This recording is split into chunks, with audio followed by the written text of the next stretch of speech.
Hey, welcome in. Well, I guess this really shows you why you have to reserve judgment, don't you? I mean, here's the headline. Smollett attorney claims Osundairo brothers are sophisticated criminals who set him up. So it turns out that Jussie Smollett is a victim after all. And I mean, who wouldn't fall for this?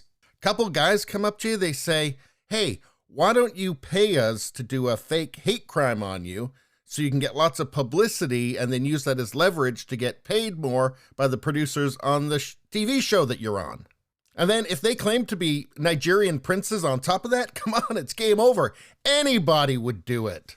He can hardly be held responsible. I mean, we're talking about sophisticated criminals here. So Jussie or Jussie Smollett, whatever his name is on trial for faking a hate crime. And you're not supposed to do that. I guess because it causes a lot of harm to society, especially when you have news networks that are so thirsty for anything they can find to push their narrative. But anyway, I guess the two fellows, the Osundairo brothers, who apparently tricked Jussie Smollett into hiring them to do a hate crime, a fake hate crime. And his lawyer said in the opening statements of the trial that his client was the victim of two sophisticated criminals, the Osundairo brothers, who did not like Smollett and were apparently endeavoring to set him up. So as you can see, it's not Jussie's fault at all that he hired people to do a fake hate crime on him for personal gain. But anyway, Smollett, who was charged with a felony disorder conduct because he allegedly paid the brothers to stage a fake racist and homophobic hate crime and filing a false report. He claimed that he was attacked on a cold night in Chicago by two of former President Donald Trump supporters who put a rope around his neck and informed him, this is MAGA country, because that's totally believable. Let's see, Smollett's attorney argued there was an elephant in this room.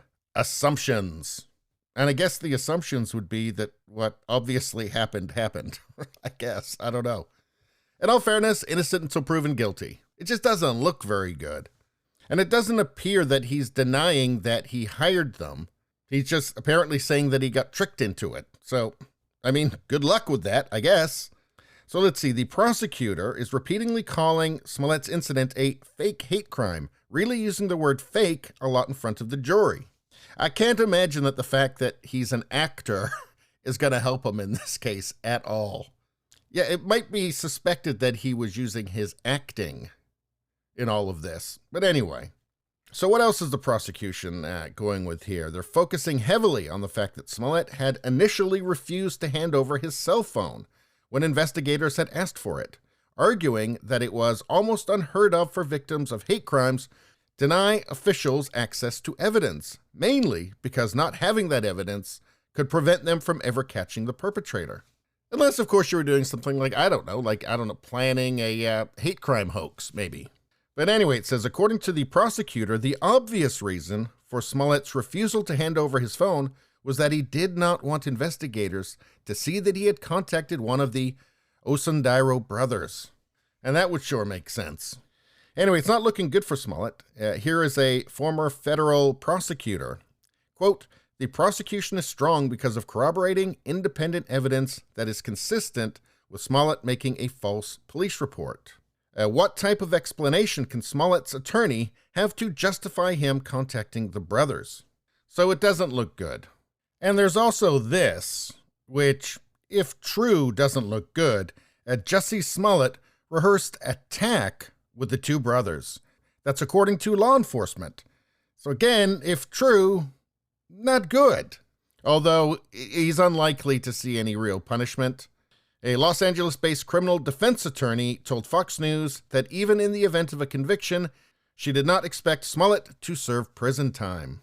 Smollett has no history of any arrests or convictions, and thus will likely give him a probationary sentence.